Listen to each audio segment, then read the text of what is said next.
Thank you so much for being with us here on Atlanta News First Plus. Of course, today we are remembering the late First Lady Rosalynn Carter, who has passed away at the age of 96. Really, the country remembering her, and especially here in Georgia, of course, where she and her husband, former President Jimmy Carter, have been living and at their home in Plains, Georgia.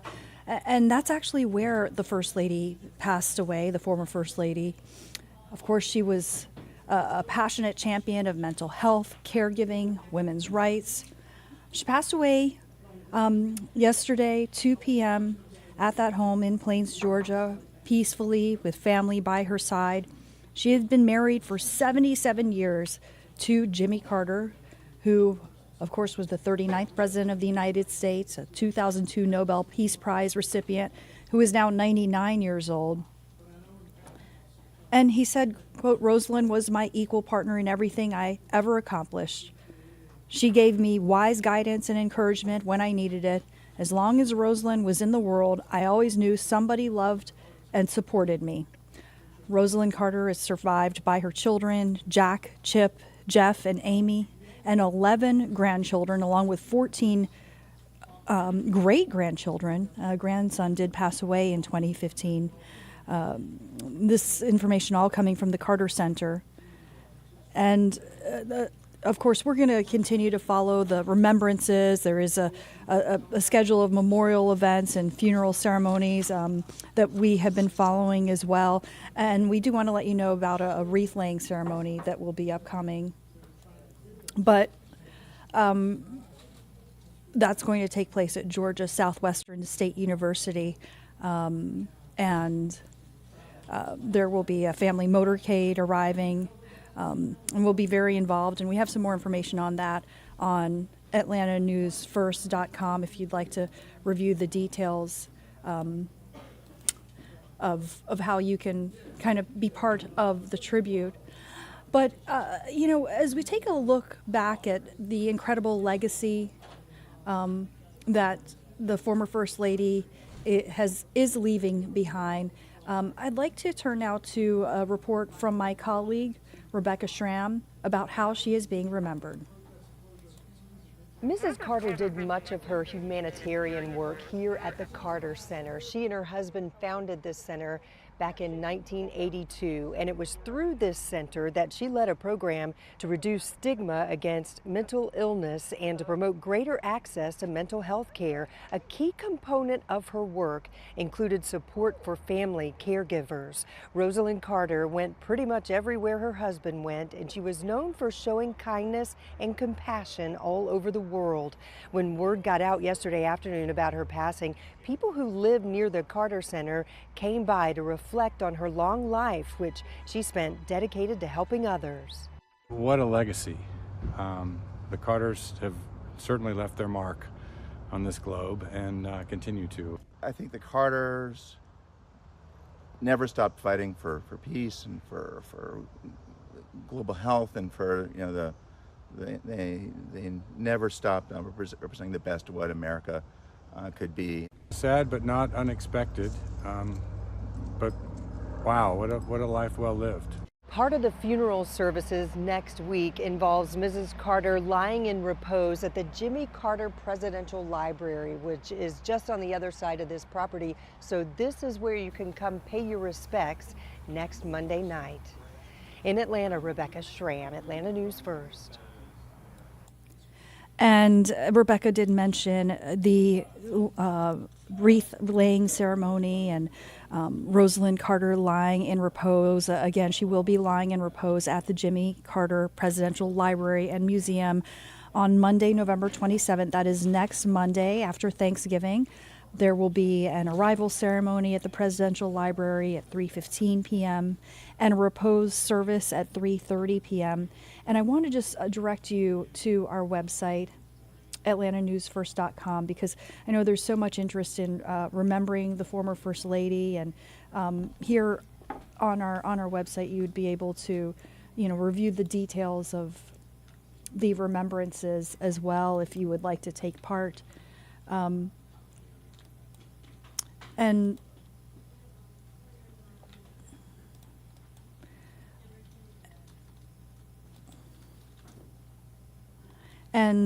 I want to let you know, if you are, for your planning purposes, the arrival ceremony is going to take place at the Presidential Library at 3:15 p.m. And the repose service at 3:30 p.m. And again, that is at the Jimmy Carter Presidential Library and Museum next Monday, November 27th. And the Carter family is inviting members of the public to pay their respects from 6 to 10 o'clock p.m. And there is going to be parking and shuttle service available at the St. Luke's Episcopal Church on Peachtree Street, Northeast in Atlanta, if you want to take part in that. And on Tuesday, November 28th, next Tuesday, there will be a departure ceremony at the Carter Presidential Center from 11:30 a.m. Until 11:45 a.m. And there will be a tribute service at Glenn Memorial Church at Emory University for invited guests from 1 to 2:30 p.m. If you would like to attend any of these tributes that may be close to you, and the funeral itself will be held on Wednesday, November 29th.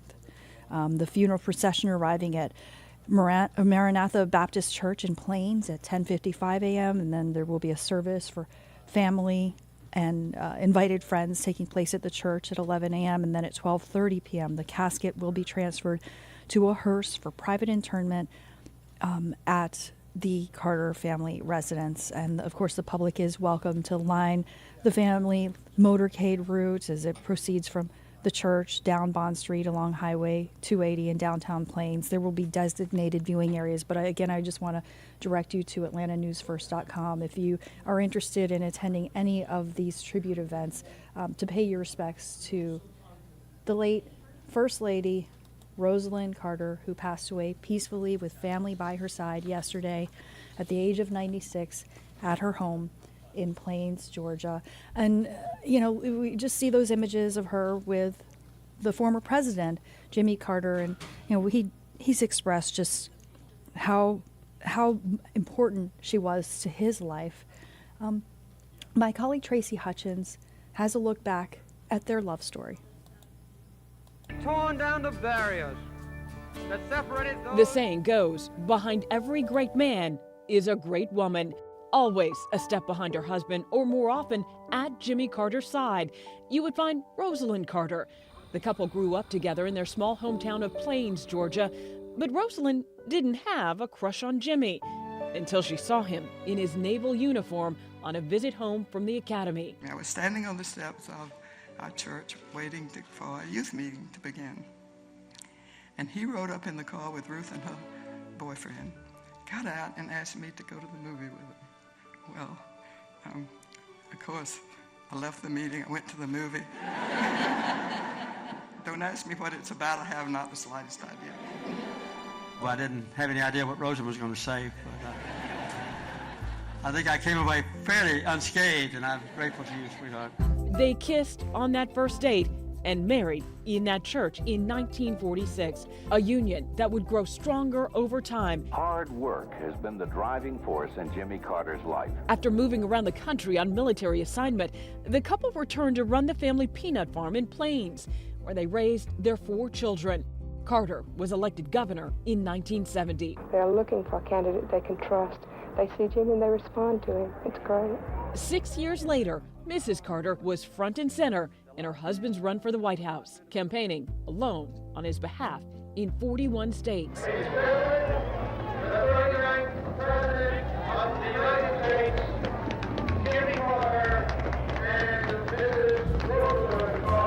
During their time as the first couple, Mrs. Carter supported her husband's work, something she did until his last day. He's a good father, good grandfather, good great-grandfather, and I'm proud of him.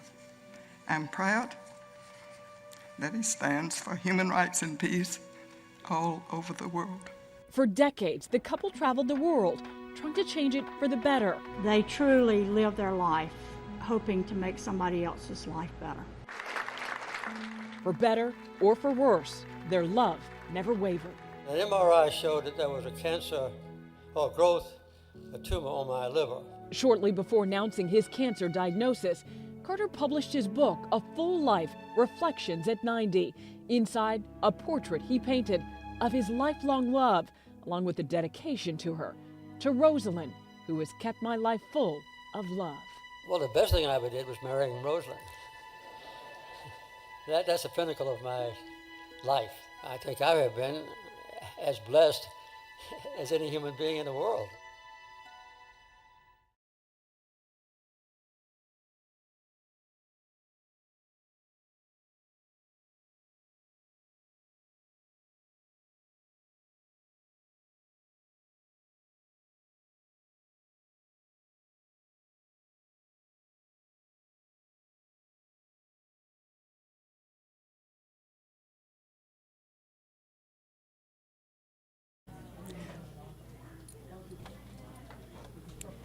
And of course, our thanks to Rebecca Schran.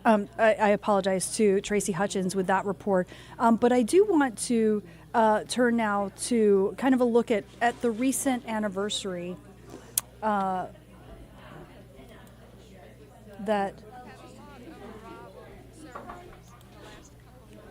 I do want to take a look at the recent anniversary that the couple celebrated. Abby Kasoris has a closer look at that. I think everyone wants to find their one. When it comes to love stories, the Carter story is hard to beat. Through so many different ups and downs through their marriage, they stay together. Newlywed Charlene Gonzalez says the way the Carters supported one another is inspiring. They worked as a team in everything that they did. You know, this Carter Foundation has impacted so many people around the world, and they did this together. Rosalynn jokes his naval uniform won her over. And then along came Jimmy Carter, and my life's been an adventure ever since. Thank you. From their hometown of Plains, the Georgia governor's mansion, the White House, and their philanthropy work across the globe, Rosalynn has been by her husband's side. The best thing I ever did was marrying Rosalynn. That's the pinnacle of my life. I think I have been as blessed as any human being in the world. It's the Carters' commitment making the world a better place that inspires young couple Ryan and Allison. 77 years, long time. Married, well, I think it was a year after dating. Dedication and love. It seems like they just really went for it, and it worked out because they chose each other like every day. In February, the Carter Center announced that Jimmy Carter had entered hospice care and was preparing to transition. We've since learned that the former First Lady Rosalynn Carter has been diagnosed with dementia. The two spent their anniversary at home in Plains, Georgia, receiving well wishes from all over the globe, congratulating them on their long marriage. In Atlanta, I'm Abby Kasoris. And of course, our thanks so much to Abby for that report. I have my colleague Patrick Quinn now live actually in Plains, Georgia, where, of course, Mr. Carter is spending his days, and where Mrs. Carter passed away yesterday afternoon peacefully with friends and family by her side. Patrick, I can't imagine the emotion that is really palpable in Plains right now. What is it like?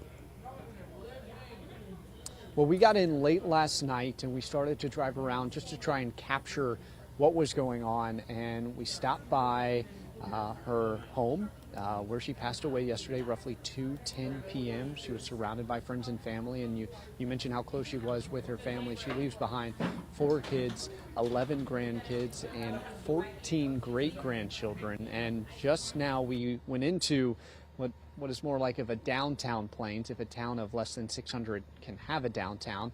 Just went business by business. I was able to talk with one woman, Linda.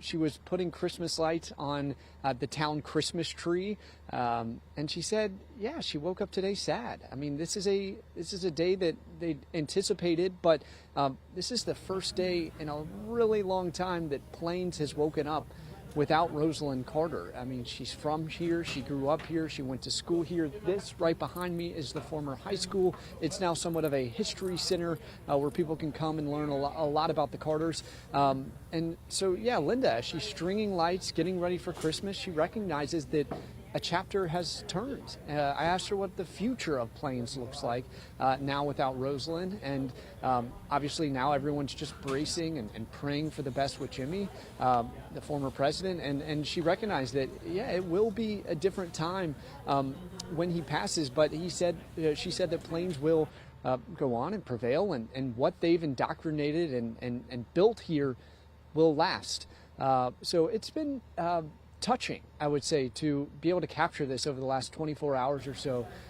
There is no doubt the legacy that Rosalynn Carter has left, while it may have started here, it certainly transcended this small town, this state, and obviously she has created ripple effects across the world.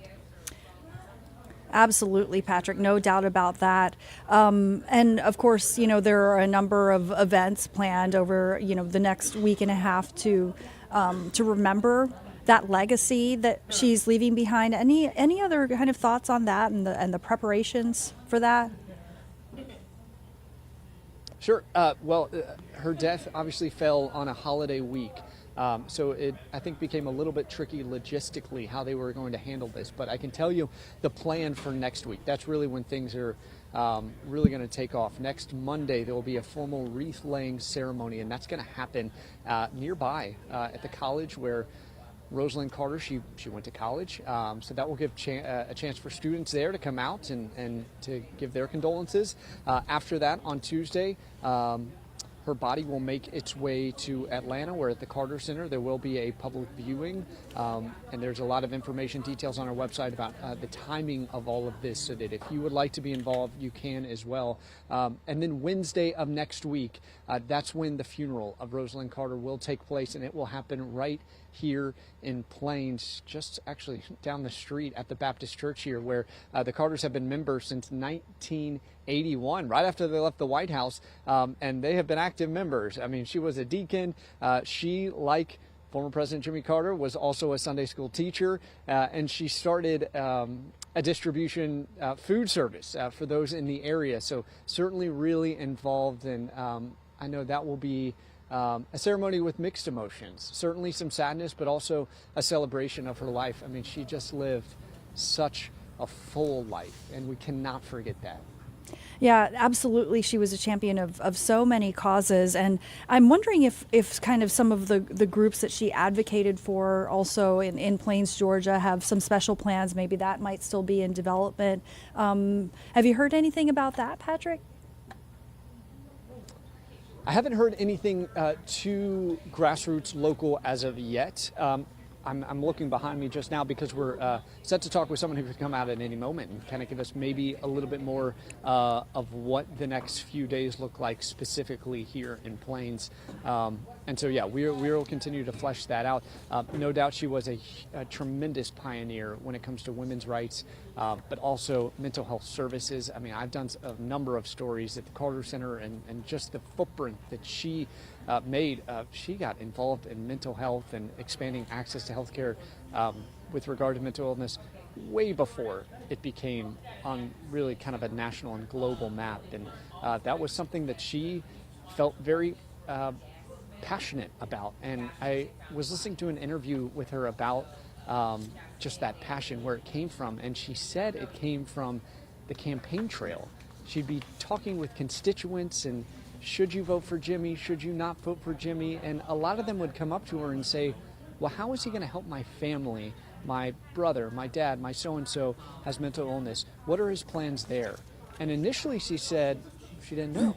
I mean, back in the late 70s, early 80s, that didn't exist. I mean, access to mental health care was just not something that people talked about. There was a stigma around it. So she said that sort of lit a fire inside her, and she made it part of what will really be her legacy. So I know there will be plenty of stories specifically with regard to her impact on the mental health world, and those will be some really important stories to tell in these coming days. No, absolutely, and it's such a great point. This was, she was championing this cause really before it became a mainstream acknowledged issue, right? I mean, it's not new that people have had mental health issues, but it is fairly new that we talk about them and that we're, as a society, trying to treat these issues. So definitely a pioneer in that regard. I know childhood immunization was another one of her causes, general human rights, conflict resolution, and I mean, really, to see a first lady so active in this way politically, not just politically, but really in terms of changing human lives. It was something and women's unique. rights. Absolutely, 100%. Yeah, go ahead, Patrick. We can't. Well, I just another interview I was listening to, and here's Jill Stuckey. We may talk with her if she'll come with me on camera in a second. Was that Rosalynn Carter in a recent interview talked about the impact that the Carter administration had when he was in the White House. They hired more women a part of White House administration than any other presidency before them combined. Here's Jill Stuckey. If you'll hang on with me, I'll just try and bring her over here and ask her a few questions. Yeah, fantastic, Let's see Patrick. If she'll Hopefully, come over just for a second. Yeah, and Patrick. Wavering.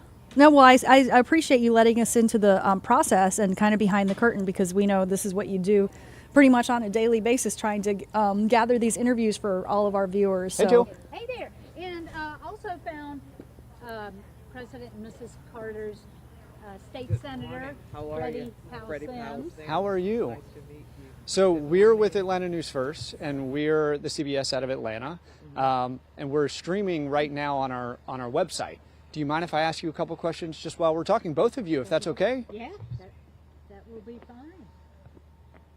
fine. Well, first, how are you feeling? I mean, today was a day that I think maybe we anticipated. It was obviously going to come at some point. But, I mean, even just from talking with people in downtown, they recognize this is a new chapter for Plains. Of course it is.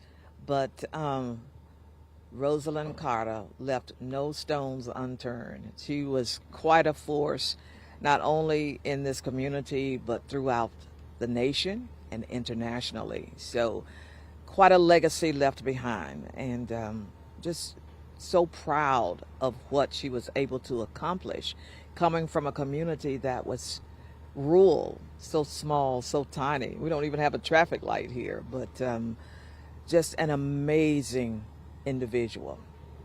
What impact did she leave on you? What will you take with you as a legislator? Her public service. In communities the size of Plains and the community that I grew up in, which was also very rural and very small, we learned to take care of each other.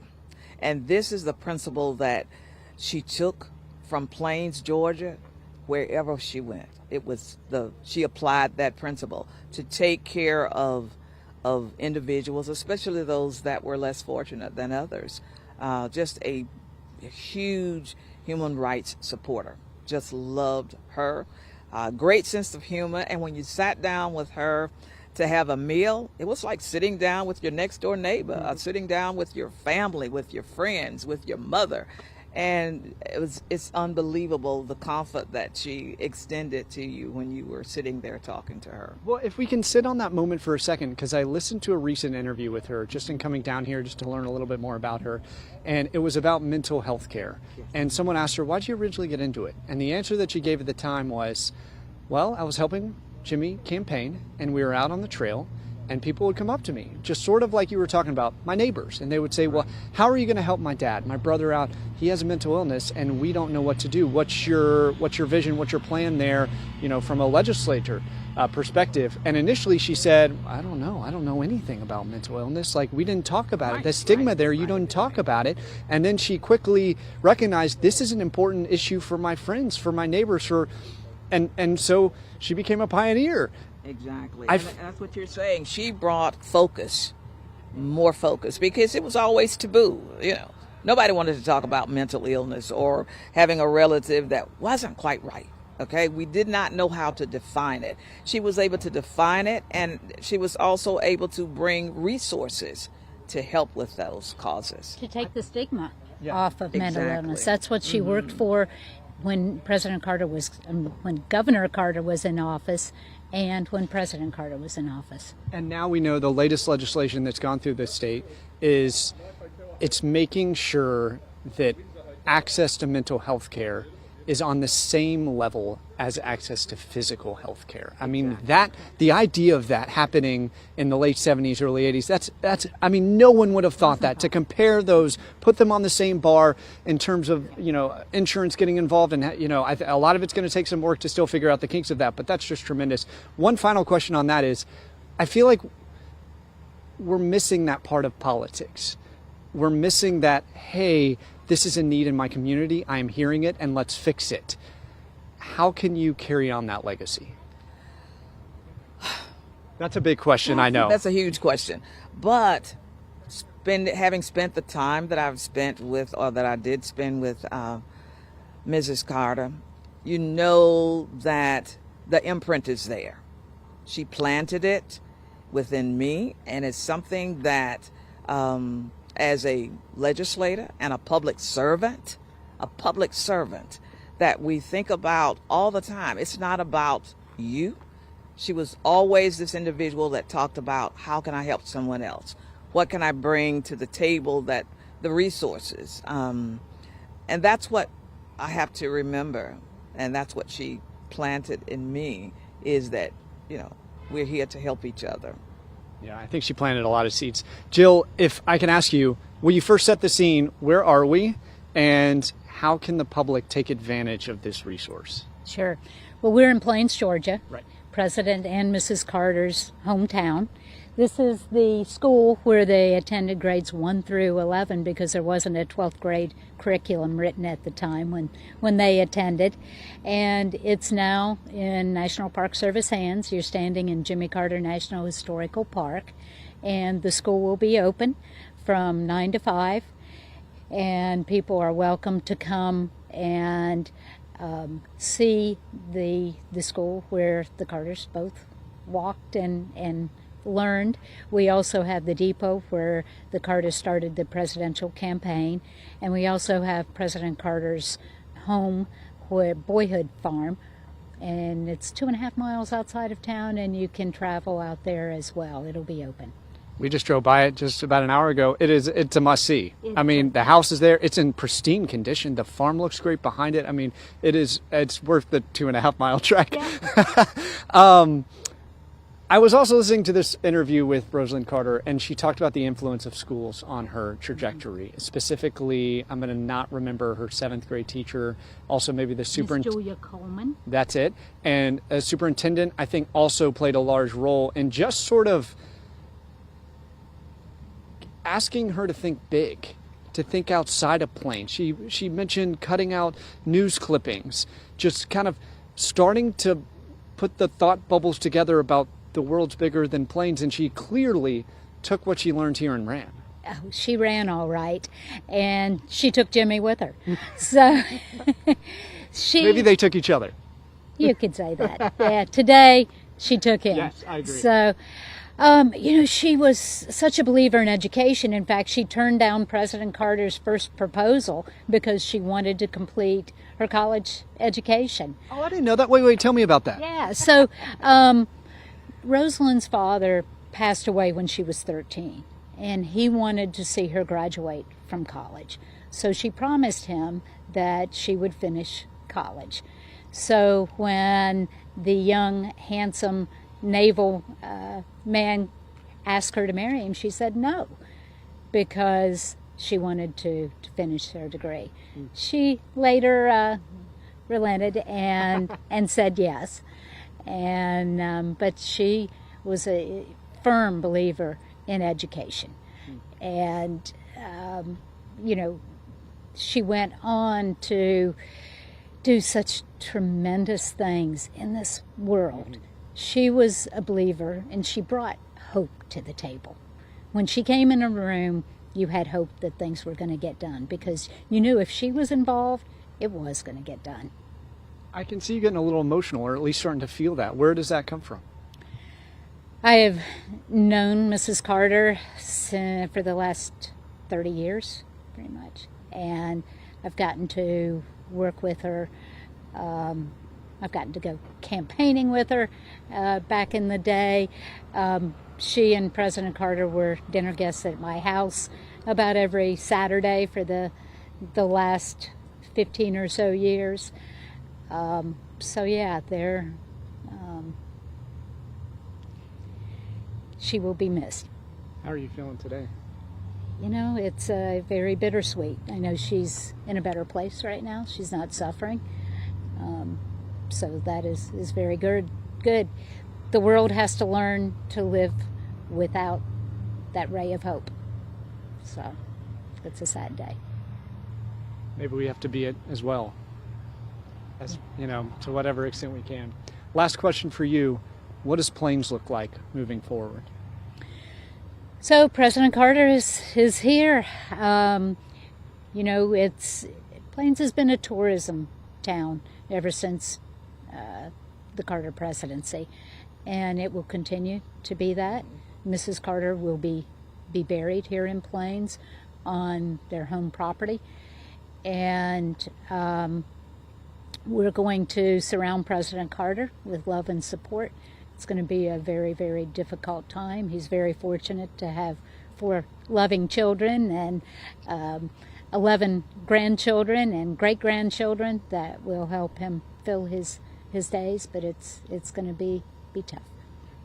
Thank you, both of you, for taking this time. I think we talked longer than I anticipated, but it was just such a pleasure to sort of unpack all of this, her impact, her ongoing impact, and the loss. I mean, it is a loss. She left a blueprint for women, and especially those of us from the rural parts of the state that did not have the resources or to propel us farther or higher.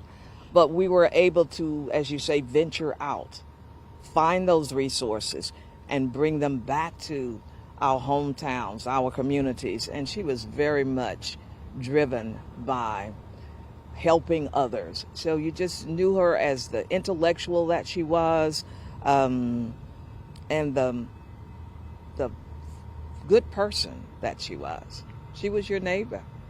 She never was pompous about who she was, not at all. You just loved being around her. Yes, yes. That's for Mrs. Carter. A little send-off right there. Enough talk about me. Yeah. Life goes on in Plains. Yes. We're hearing it. Thanks, both of you guys, for taking some time. Such a pleasure. Guys, we'll send it back to you guys. Do you have any follow-up questions after hearing all of that? Wow, it really incredible and powerful to hear from them. Unfortunate timing on the train, but you know, as you said, life does continue. But so impactful to hear from them about the legacy that Miss Carter has left behind and the impact she made on so many other lives. Any final thoughts before we let you go, Patrick? No, I think both of them really captured it. I mean, that was Jill obviously knew Mrs. Carter from a much more personal standpoint, and you could hear that. You could hear the impact that it had on her, sitting down with her weekly with both the former First Lady and former President. We also heard the political perspective as well, and the ripple effect that it's already clearly having on those from rural areas wanting to seek office and give that public service. So I thought both of them just really captured Rosalynn Carter as a whole pretty completely. Both what she gave and also, you know, what now is missing. Absolutely. Thank you so much to our Patrick Quinn, reporting from Plains, Georgia today. And, you know, my colleague, Rick Falbaum, has spent some time putting together a report about Ms. Carter's life and the legacy that she leaves behind. Let's listen to that. We do have some specific recommendations to try to help overcome. One is to speak out and get people talking about mental illness. A pioneering advocate for mental health, a global humanitarian, Rosalynn Carter's impact here in Georgia, the U.S., and around the world is immeasurable. Another one? No. People are much more inclined today to reach out if they have a mental health problem, to talk about their mental health issues, to seek treatment. Those who knew her well say Rosalynn Carter was the embodiment of generosity and grace. And almost everyone suffering from mental illness can be helped. Dubbed the Steel Magnolia for her southern genteel yet tough demeanor, Mrs. Carter had no trouble speaking her mind, whether it was as First Lady of Georgia, as the wife of a president, or with the many causes she championed after returning home to the Peach State. I think that she never was concerned at all about her image. I think what she wanted to do was take advantage of the opportunity she had as First Lady to use the influence of office to really tackle a problem that was extremely important to her. Catherine Cade served as former director of projects for Mrs. Carter during Jimmy Carter's presidency. So she created the first projects office ever for a First Lady, and to this day, subsequent First Ladies have maintained that office, and they still remain the center of staffing for whatever projects the First Ladies choose. Before she was First Lady, she was a shy, small-town girl from Plains, Georgia. She loved fly fishing and Frank Sinatra. Born Eleanor Rosalynn Smith in 1927, she was the oldest of 4 children in a Baptist home where everyone chipped in to make ends meet. In Tiny Plains, the Smiths and the Carters were family friends, but it wasn't until their college years that the future first couple would begin their love affair, marrying just after Jimmy graduated from the U.S. Naval Academy. It was a bond based on love and a shared commitment to faith. And I think that faith is what has motivated her all of her life to reach out, to help others, and to be concerned about those who are vulnerable. A commitment she would pursue as First Lady of Georgia, where in 1970 she began fighting for more resources for the mentally ill. Every person in this room should be proud of this report. Sometimes when you live the experience, that kind of drives your passion. Lisa Esom worked with Mrs. Carter at the Institute for Caregiving in Americus, Georgia, that's named in her honor. She was on the mark. She was ready to go. She's not an impulsive person. She really thinks things through, and I really admire that. That spirit did not wane when her husband won the presidency. And she brought some of that sensibility to the White House, again in her very demure and correct way, but there is a steely center there. The second most powerful person in the U.S. is what Time magazine called her in 1979. She was one of her husband's most influential advisors, attending cabinet meetings and editing her husband's speeches. And this was when the women's rights movement was at its peak. She advocated for the Equal Rights Amendment. She fought for the passage of a mental health care law in 1980, even testifying before Congress, only the second First Lady after Eleanor Roosevelt to do so. But it was after the Carters left the White House that some of their most important work took place. Building thousands of homes for Habitat for Humanity, working to eradicate New Guinea worm, and influencing human rights around the globe. And that's what drives her life.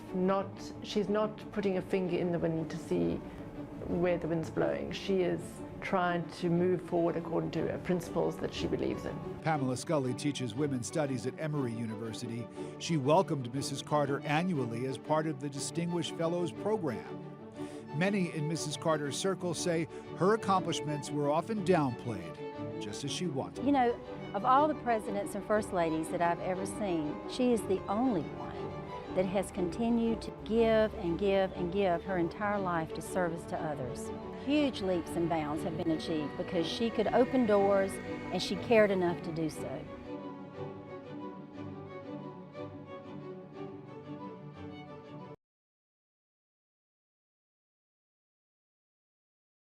And our Rick Fallbaum actually put together that report. Here he is joining us live in studio. And actually, we're going to adjust your camera a little bit there, Rick. Yeah, am I standing in the right spot or no? You're standing in the right spot, but we've got some new technology and we need to adjust that. But really an incredible, an incredible legacy that Mrs. Carter has left behind, and you put together that very thorough report on her life and her contributions. What are your thoughts beyond that, and just kind of the feeling, particularly in the political climate that we're in? Well, look, I mean, first of all, it's never a happy occasion when someone dies, but I think, when someone has lived as long and as full a life as the former First Lady did, you could really sort of take a step back and celebrate all that she leaves behind, a legacy that really transcends politics. That is something that I've been thinking about. We live in such hyper-partisan times right now, where political foes have been turned into enemies. And you see this on both sides of the aisle.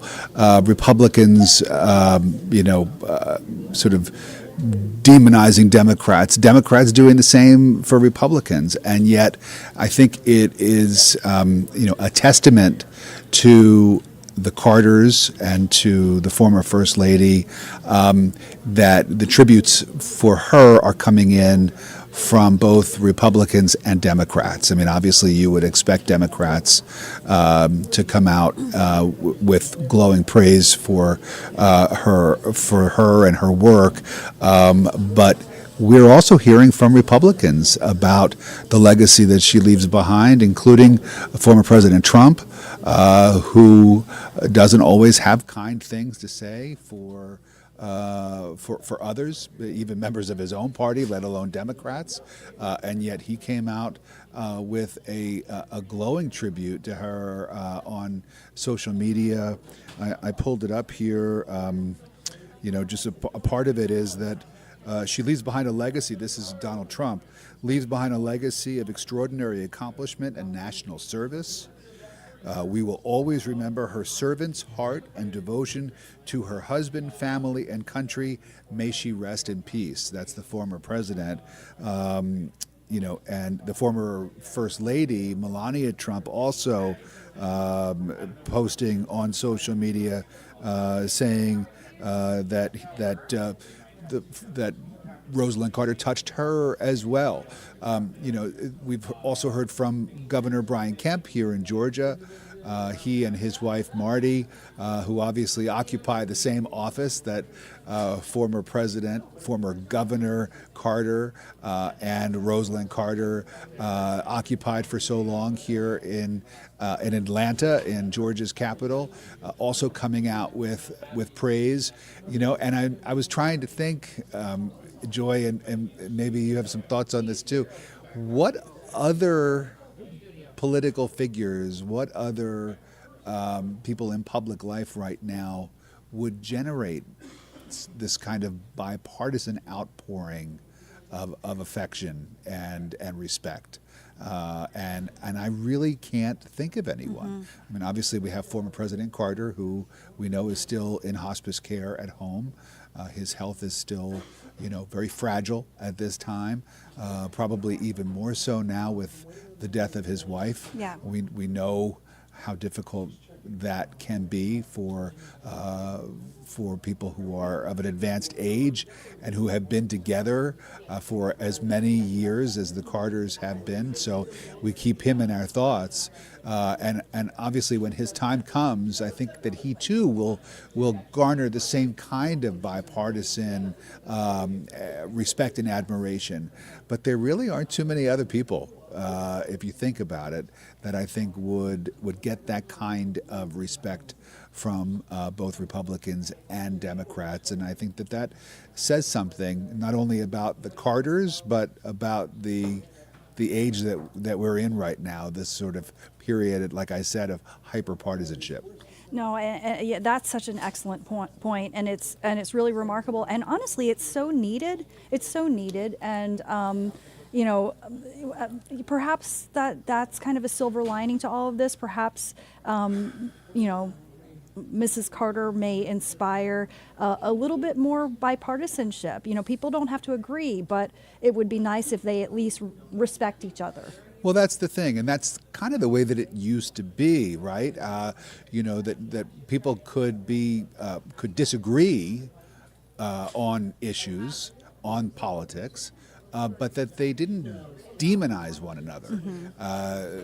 Your political opponent did not necessarily become your political enemy, Right. as much as someone that that you could just spar with, and let the voters decide whose ideas were better. This is obviously a different time. Back in the 70s, the Carters only occupied the White House for 4 years, only one term. And of course, their post-presidency is really where I think, most people began to sort of see them not so much as political people, but as humanitarians, because of all of the work that they did on behalf of not only Americans but underprivileged and impoverished people all over the world. So yes, a nice reminder of how it used to be. Can we get back to that place? I don't know. I think that's a good question. It's certainly something that I think we should strive for. But in this particular day with social media and people sort of sending off one-line zingers, right and left, it seems kind of almost unrealistic to think that we could return to those sort of less fiery political times. Right, Rick. But we only hope, of course, that that the Carters do inspire, a more respect in the political realm, and an incredible legacy that Mrs. Carter has left behind. Any final thoughts? I know you're busy. You've got other newscasts that you're preparing for. But any final thoughts? Well, I think that we're going to have some time over the next week to really think about the former First Lady and her legacy. We also, of course, think about the former President Carter and the legacy that they leave behind as a couple. And I would just encourage people to read as much as they can. There are some amazing stories that I've read over the last 24 hours since word of her death began to cross over the wires. And one thing that really has sort of stuck out for me is that Jimmy Carter's mother was a nurse, and she actually assisted in the delivery of Rosalynn Carter when she was born. And that to me is just amazing. I mean, storybook, right? That a nurse would help to deliver a baby who would then go on to become her daughter-in-law. Is that incredible? It's just a great story, and the story that I read says that when only a few days after Rosalynn was born,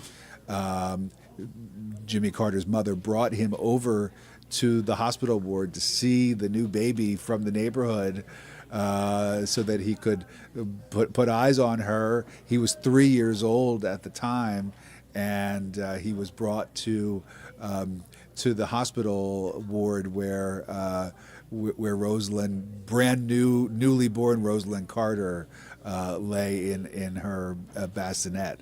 So just sort of the beginning of obviously what would become a relationship for the ages. Absolutely. That started right from the get-go. Yeah, no, incredible story. Thank you so much for putting that obituary together and sharing this really important context.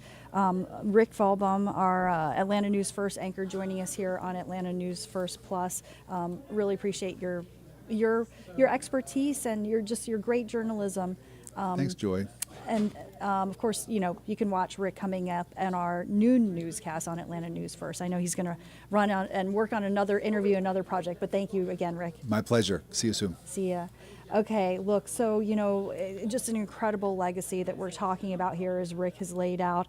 And if you see here, the King Center also reacting to the loss of former First Lady Rosalynn Carter. This tweet from Bernice King saying, this was tweeted yesterday, "Today we mourn the loss of a remarkable woman and dear friend of the King family and the King Center, former First Lady Rosalynn Carter." And my colleague Bridget Spencer has put together a closer look on how the King Center is remembering Rosalynn Carter.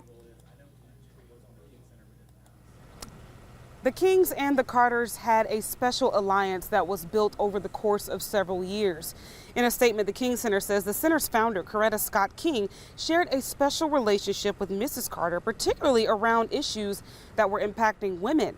They say Mrs. Carter was a strong force in President Carter's life, as we all know, and often an advisor on the issues the country faced during his presidency. Now, Dr. Bernice King says in 1988, her mother and Mrs. Carter co-founded the Georgia chapter of the International Women's Forum.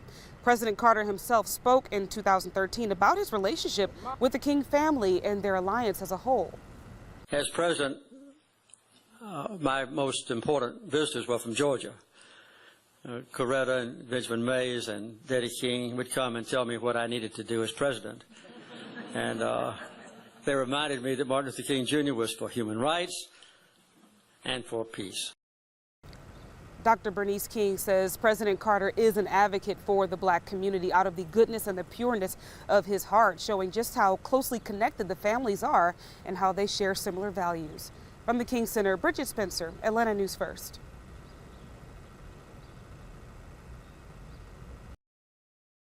Our thanks to Bridget with that report. You know, the humanitarian work of the Carters is something that is, really been acknowledged as part of the legacy of Rosalynn Carter, who by all accounts was probably the biggest advisor of the former president. Let's take a closer look at the humanitarian work of the Carters. President Carter is known around the world for the good deeds that he does for people everywhere. In fact, this bell right here is the Peace Bell. It's at the Carter Center, and it was given to the Carter Center by the country of Japan as a thank you for all the efforts that President Carter has put into making the world a better place. And some of the things that he's done right here, Habitat for Humanity in Georgia, he was involved in that with his wife for years and years. They started getting involved with it back in the 1980s in Americus, Georgia, and it was the lack of affordable housing that inspired them to participate. The Carters have worked alongside more than 100,000 volunteers in 14 countries to build, renovate, and repair more than 4,000 homes. We sometimes get too hot. We sometimes get too cold. We sometimes work overtime. But every time we've ever been out as volunteers, leading a project, no matter where it's been, either in this country or around the rest of the world, at the end of the Habitat project, we always feel that Rose and I got more out of it than we put into it. It's that passion and dedication that has people remembering President Carter as he enters hospice care. You can see this flower left here as a symbol of love towards the former president. Reporting at the Carter Center, I'm Madeline Montgomery, Atlanta News First.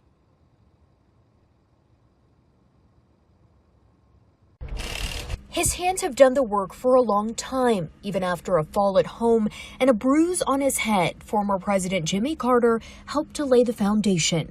Here in 2019, Carter volunteered for one of the thousands of homes he had a part in building with Habitat for Humanity. We've always gotten more out of Habitat work than we put into it. I don't think we've ever left the site without tears in our eyes. Carter and his wife Rosalynn started working with the organization in 1984 in Americus, Georgia. It was the lack of affordable housing that inspired them to participate. The Carters have worked alongside more than 100,000 volunteers in 14 countries to build, renovate, and repair more than 4,000 homes. We sometimes get too hot. We sometimes get too cold. We sometimes work overtime. But every time we've ever been out as volunteers, leading a project, no matter where it's been, either in this country or around the rest of the world, at the end of the Habitat project, we always feel that Rose and I got more out of it than we put into it. It's that passion and drive to help others that so many people cherish as the former president spends his final days in hospice care at his Plains, Georgia home.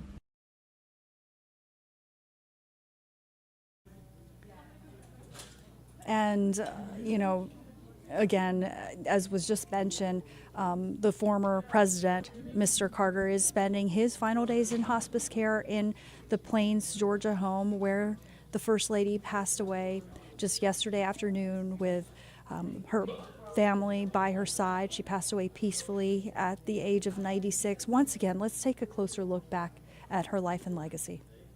We do have some specific recommendations to try to help overcome. One is to speak out and get people talking about mental illness. She was synonymous with mental health advocacy and global humanitarian efforts. People are much more inclined today to reach out if they have a mental health problem, to talk about their mental health issues, to seek treatment. For those who knew her well, Rosalynn Carter embodied generosity and grace. And almost everyone suffering from mental illness can be helped. The media labeled her Steel Magnolia for her tough demeanor underneath a Southern genteel. She freely spoke her mind concerning White House affairs, sometimes to the dismay of politicians, and championed causes many would not touch. I think that she never was concerned at all about her image. I think what she wanted to do was take advantage of the opportunity she had as First Lady to use the influence of the office to really tackle a problem that was extremely important to her. Kathy Cade served as former director of projects for Mrs. Carter during the presidency. So she created the first projects office ever for a First Lady, and to this day, subsequent First Ladies have maintained that office, and they still remain the center of staffing for whatever projects the First Ladies choose. Before she was First Lady, she was a shy, small-town girl from Plains, Georgia, who loved fly fishing and Frank Sinatra. Born Eleanor Rosalynn Smith in 1927, she was the oldest of 4 children in a Baptist home where everyone chipped in to make ends meet. And I think that faith is what has motivated her all of her life to reach out, to help others, and to be concerned about those who are vulnerable. Her devotion to caregiving started at 12 years old when her father was diagnosed with terminal leukemia. In 1970, as First Lady of Georgia, she began what would become her legacy. We've heard about the lack of adequate service. Improving resources for the mentally ill. Every person in this room should be proud of this report. Sometimes when you live the experience, that kind of drives your passion. Lisa Esom worked with Mrs. Carter at the Institute for Caregiving in Americus, Georgia, named in her honor. Mrs. Carter was always precise in her vision. She was on the mark. She was ready to go. She's not an impulsive person. She really thinks things through, and I really admire that. In 1979, Time magazine called Mrs. Carter the second most powerful person in the U.S. She was one of her husband's most influential advisors, regularly attending cabinet meetings, even editing his speeches during an era when women were fighting to be heard. And she brought some of that sensibility to the White House, again in her very demure and correct way. But there is a steely center there. Jimmy Carter proposed 2 times before Rosalynn said yes. She was just 18 when they married in 1946. For more than 70 years, she never left his side. They would have 4 children together, travel the world, and change it for the better. They give realization to the idea of a couple as being one. And I know, in some respects, our modern era sees that as claustrophobic or doesn't want to commit, but they, I think, show really the joy of a loving relationship that literally stretches a life. Together, they would build more than 4,000 homes for Habitat for Humanity, work to eradicate guinea worm, and influence human rights around the globe. Pamela Scully teaches women's studies at Emory University and welcomed Mrs. Carter annually as part of the Distinguished Fellows Program. Many in Mrs. Carter's circle say her accomplishments were often downplayed, but that's likely how she wanted it. But I do think she's a modest woman who feels that there are other people, who might feel there are other people who deserve more praise. But she deserves it too.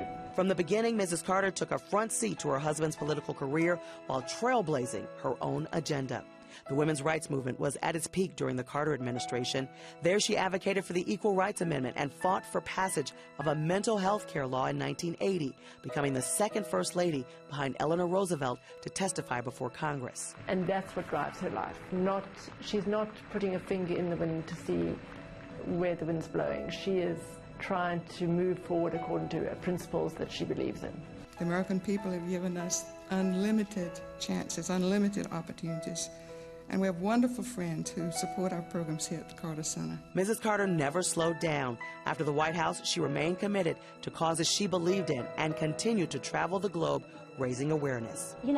Of all the presidents and first ladies that I've ever seen, she is the only one that has continued to give and give and give her entire life to service to others. Huge leaps and bounds have been achieved because she could open doors and she cared enough to do so.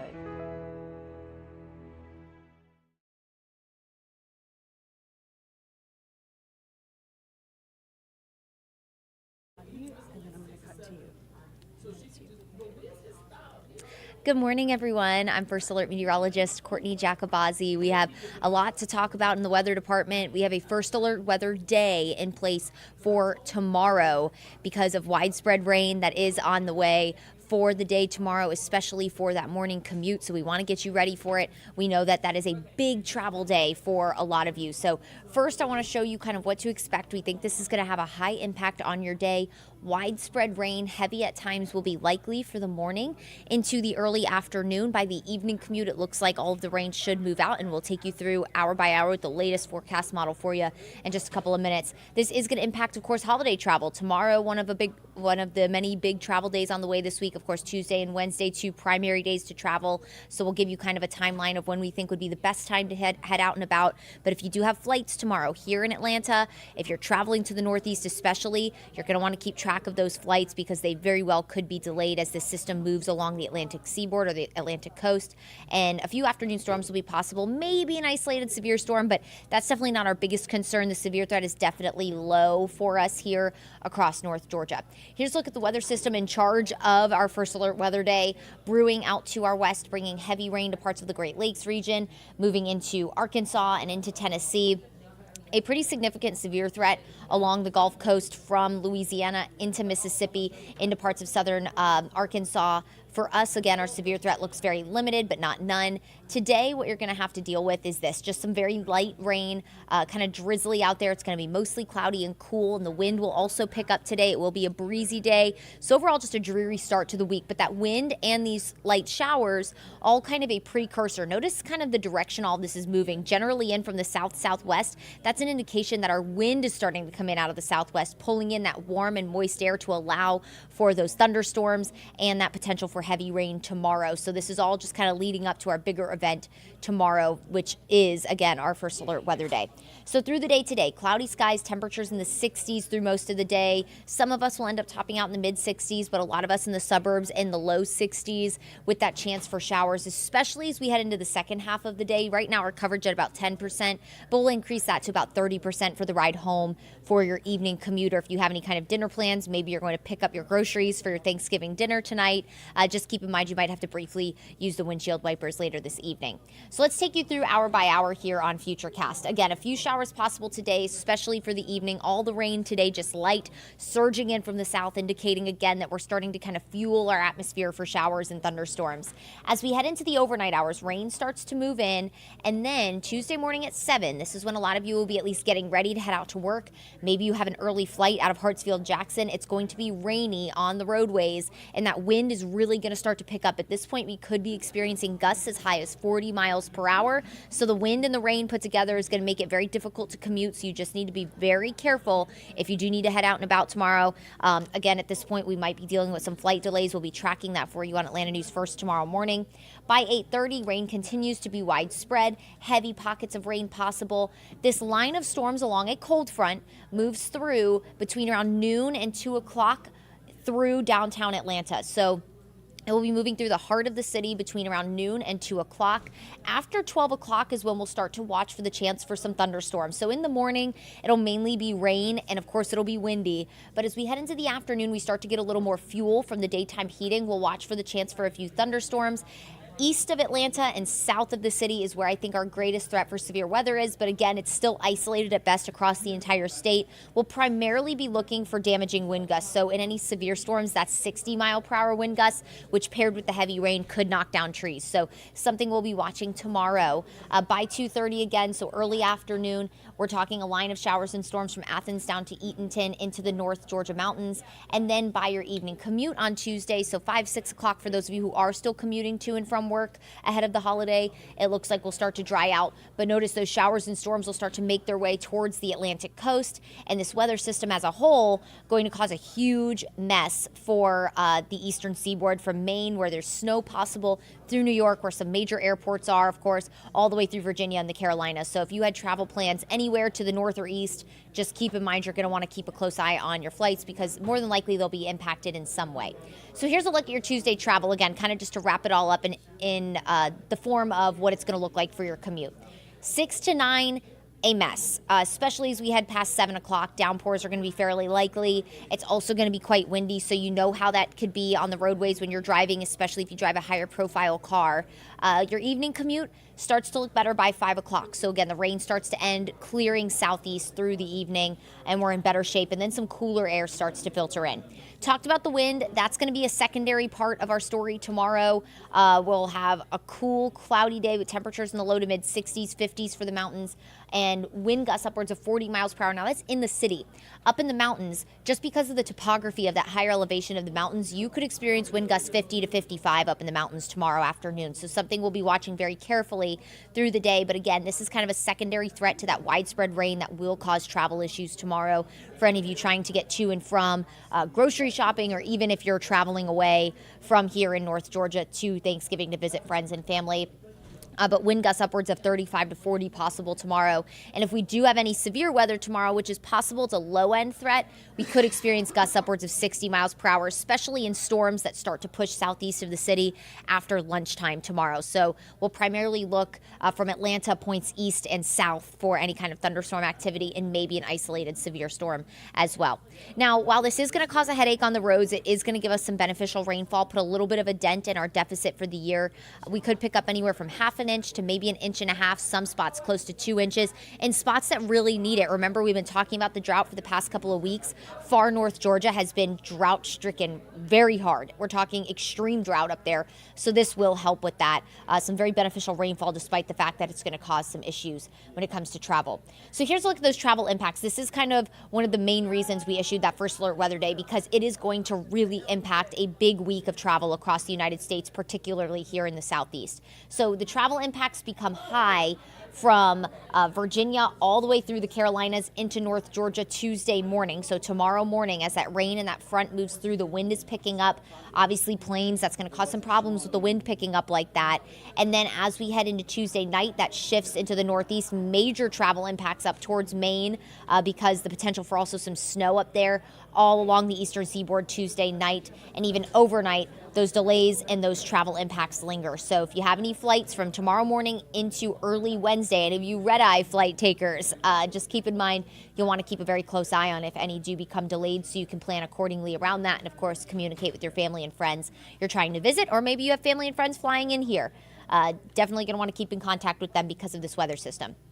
Let's take you beyond Tuesday. So Tuesday night, that front moves out, rain encompassing a lot of the eastern seaboard through Tuesday evening into the overnight. Wednesday finally pushes offshore as we head into Wednesday afternoon, and cold air starts to move in as we head into Wednesday. Wednesday is going to be quite chilly with temperatures only in the low to mid 50s. It's also going to be mostly cloudy and windy on Wednesday. Wind gusts upwards of 25 miles per hour will be possible Wednesday. Something to note, we do also have a wind advisory in effect until 2 o'clock tomorrow afternoon. So we talked about the wind values upwards of maybe 40 miles per hour. National Weather Service is hinting we could maybe experience gusts as high as 45, hence that wind advisory through the afternoon tomorrow. And that wind continues on Wednesday, so it's probably going to feel colder because it's going to be mostly cloudy, so we won't get some of that break relief from the sun that kind of helps warm the air a little bit. Mid 50s, breezy and colder. We wake up Thanksgiving in the upper 30s to low 40s, so a cold morning for Thanksgiving with highs only in the mid to upper 50s. It'll be a day where you're cooking, the kitchen's getting hot because you've been cooking in there. You can open up the windows and let some of that cool air from Mother Nature kind of cool down the house naturally. Get outside and enjoy, throw the football around, whatever you normally do with family. It'll be a great day, but still mostly cloudy, so we won't see a whole lot of sunshine on Thursday. Few showers possible Friday for Black Friday, but models are starting to trend drier with that, so you might not have much of an impact with your shopping plans if you plan on going out to any of the department stores on Friday. The weekend looks cool, mostly cloudy on Saturday. Honestly, more clouds than sun through Saturday, but finally it looks like we'll see more sunshine on Sunday with temperatures in the low 60s and cool mornings. So a very seasonable weekend, and thankfully it does look dry. So again, tomorrow is the day that we are focusing on more than anything. That is our first alert weather day. We are going to continue to keep you posted on that. It does look like the morning will carry the most widespread coverage of rain. Very heavy downpours will be possible as well. So you're just going to want to really take it easy. The heavy rain the fairly gusty wind, all those things together are going to make a mess of a travel day for your Tuesday, especially in the morning. Our team here will be tracking everything going on tomorrow morning, and of course, our team of meteorologists will keep you posted on the latest on our First Alert Weather Day throughout the day on Atlanta News First, Atlanta News First Plus, and on our First Alert Weather app. Be careful as you're traveling out and about tomorrow, everyone. Stay tuned here to Atlanta News First. We got you covered, and I hope you make it a great day.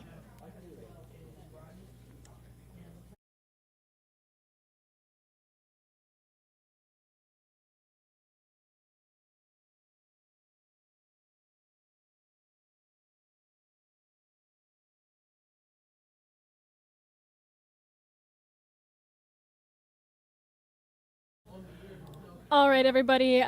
Courtney and I had to switch places, so I appreciate your patience during that brief pause. I want to start from the very beginning as we continue our coverage of Rosalynn Carter, her life, her legacy, funeral and memorial arrangements that are to come. We have all of that information for you. So if you're just tuning in, you didn't miss much. We're going to recap the important events and days ahead if you want to follow and pay tribute to Mrs. Carter.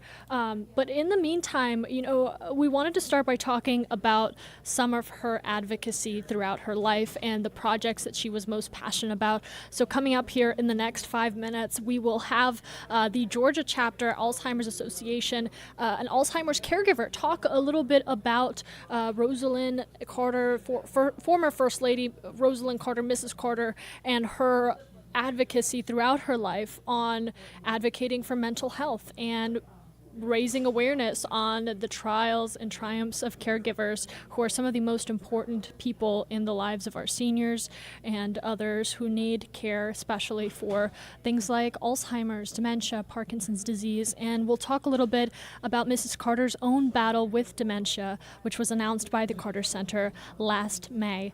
But for now, I want to start from, like I mentioned, from the very beginning and take you through her life, her legacy, and all that was the wonderful Mrs. Carter.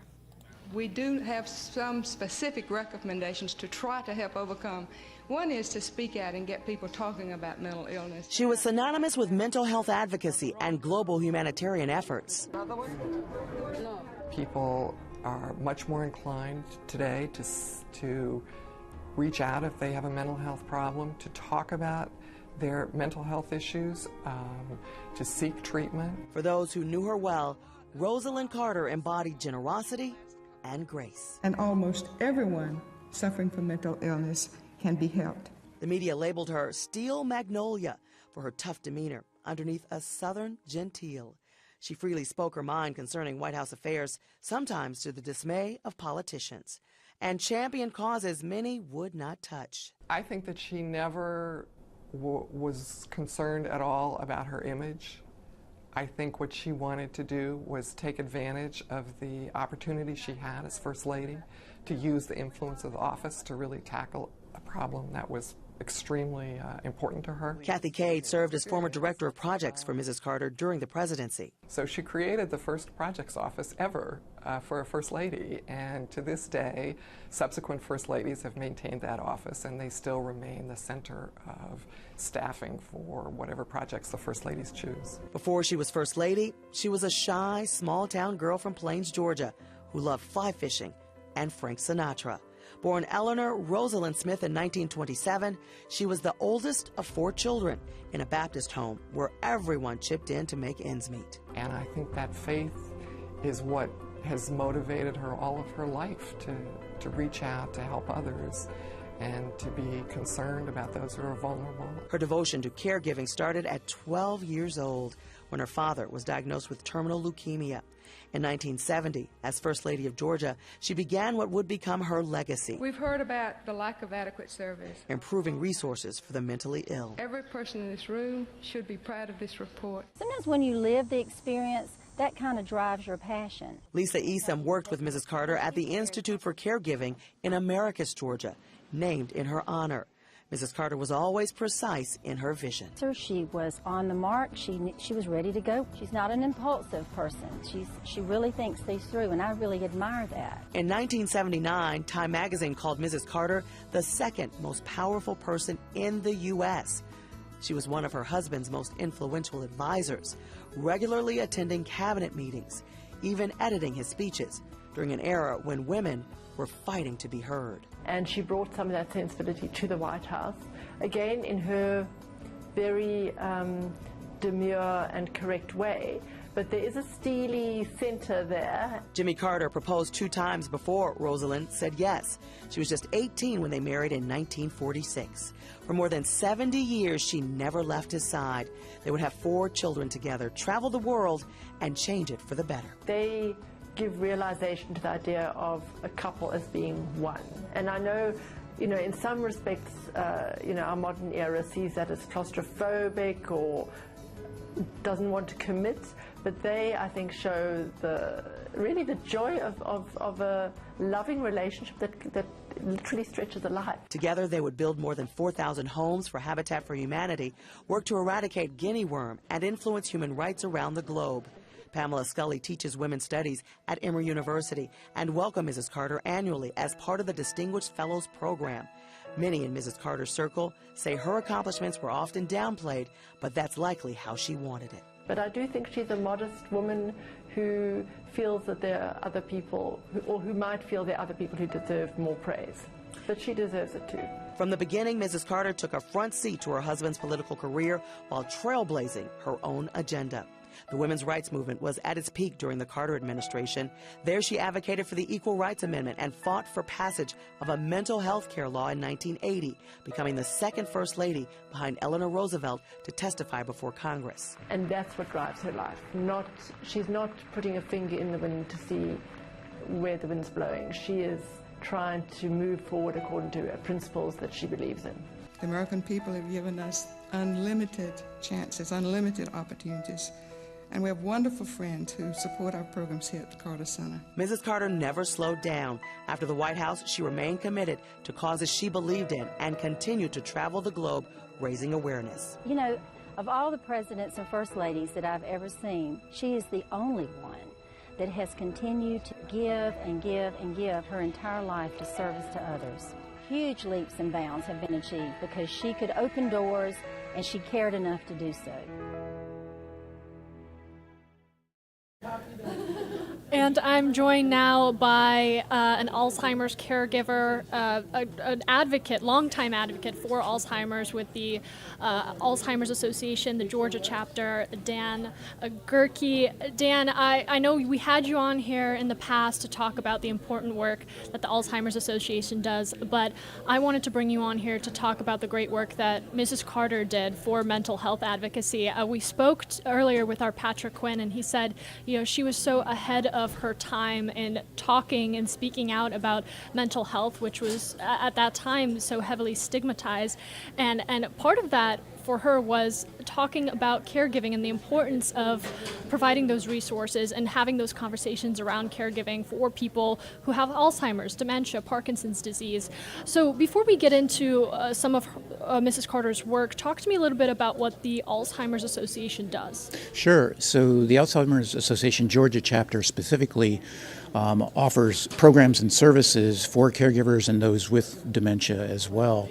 And some of those things that we offer as a chapter are, and this is offered throughout the country, the programs and services include support groups, which are so valuable to both caregiver and the person with the disease.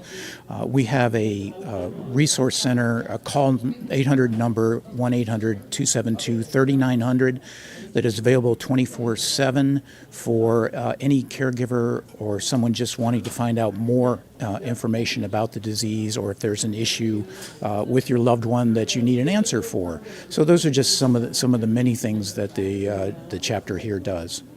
And Dan, I don't mean to date you, but I'm sure that you are familiar with Mrs. Carter's advocacy as First Lady for mental health. Talk to me a little bit about, as someone who's dedicated your own life to advocating for Alzheimer's patients, for Alzheimer's care, hearing about the legacy of Mrs. Carter and how she dedicated herself to these causes. What goes through your mind?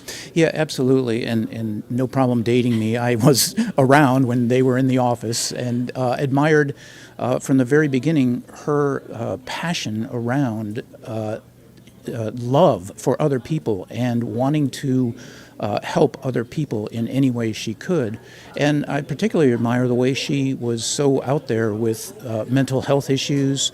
And then again, especially with dementia, one of the things that we talk about in this community is to not hide from it, is to let's break down that stigma of Alzheimer's being something that makes you dumb, and it is not. It is a disease, and she was one of those people that brought that to the forefront and tackled that issue head on. And that's what we advise people that have questions about the disease or are going through the disease, is to not run from it, but to talk to people, talk to family, friends. Again, call the Alzheimer's Association to get information. And so that's one of the many things that I admired about her. Hearing of her own diagnosis last May with dementia and entering that battle, for you and so many others that work up close and personal with patients that battle those types of illnesses, talk to me a little bit about your reaction at that moment. Yeah, it's always tough when you hear anyone come down with the diagnosis. It brings back memories of what I went through with my wife. She was diagnosed when she was just 56 years old. And then we went on a over a 12-year battle with the disease until she passed away in 2021.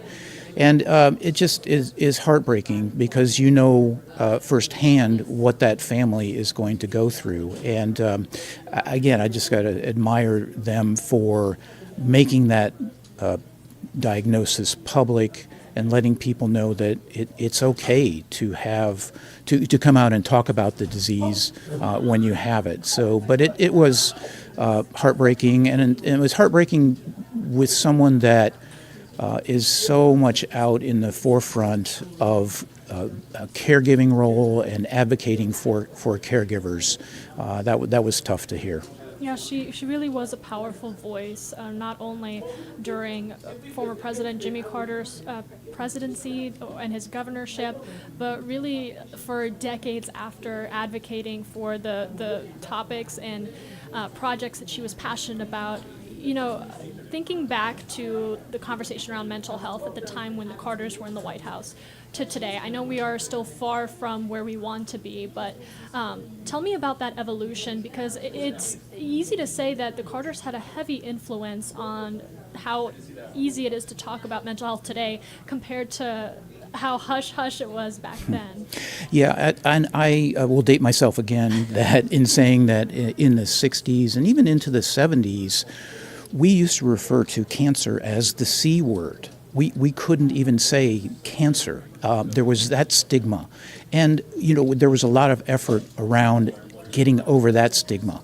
Well, to some degree, we're in that same situation with Alzheimer's or dementia, in that people don't want to talk about it, and they think it's a reflection on them when they get the disease. People like Rosalynn Carter changed that paradigm, and we have picked up on that and tried to do the same. And again, admire the way she was on the forefront of putting these issues out in the public mainstream and having conversations about Alzheimer's and other dementia and mental health. And it helps change that paradigm to and get rid of the stigma that it is a terrible thing and that it's your fault for getting the disease like that, when it's not anyone's fault at all. And we talk about mental health. I wanted to bring you on here primarily because not only have you been a champion for Alzheimer's advocacy and really raising attention to the care that is so heavily needed now for Alzheimer's patients and patients dealing with similar mental health illnesses. Talk to me a little bit about what it's like being in that caregiver position, because we all can sympathize with watching a loved one deteriorate and you know, forget us and dealing with those battles, but really the caregivers show up every day and they have that hope for that patient even on those days that they might lose it themselves. Yeah, to say quite succinctly, it was the most difficult thing I have ever done in my entire life. It was so difficult from just every aspect, from the physical aspect of taking care of her, from the mental aspect of an emotional aspect of seeing her literally disappear, to see this woman who was so bright, intelligent, resourceful, slip away a little bit more every day, every week, every month, and over the years. And it's like no other disease where you see them disappear. They're still there. A lot of times she was still very active physically, but yet couldn't do so many things that she used to be able to do, and that is just incredibly difficult. As most caregivers for this disease know, or others with mental health issues, you lose your friend. You lose your friend even though they are still there physically. You lose your partner, you lose your best friend and the person you can talk to and confide in. And all of a sudden, they just gradually slip away, and you're kind of in a lurch. You don't know where to turn sometimes, and it's just a very devastating dynamic that happens with Alzheimer's and dementia. So it's again, just a very, very difficult thing to go see someone disappear like we have. I think a lot of people hear of the passing of former First Lady Rosalynn Carter, and they think, I want to pay tribute. I want a way to honor her in her passing and really give my gratitude for the legacy that she left behind. And even the Carter Center said, Rosalynn in her passing asked people in lieu of flowers to donate to the causes that she believed in the most, and one of those was mental health. For those that might want to give back or help with the continued search for Alzheimer's care and funding, what are some ways that they can donate or get involved?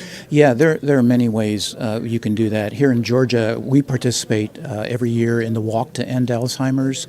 We have a team that honors my wife Denise called Swim Fins. If you simply do a search engine, you can donate that way. You can go to alz.org, and believe me, there were plenty of places there where you see a donate button if you want to donate that way. Also, the 800 number, as I mentioned, 800-272-3900, you can call and ask the help desk there how to donate. And I would also even take it a step further, that certainly financial resources are important, yet what I would tell people that know a caregiver, and I think Mrs. Carter would advocate for this as well, is don't ask them what they need. We as caregivers get bombarded constantly with questions, and one more question can be a tipping point to cause more stress and strain. What I would advocate and say is just go do something for a caregiver. Make a casserole, make some chili. Chili is great this time of year, and just drop it off at their front door. And or just show up at the front door and offer to watch their loved one for a while they go get a respite break.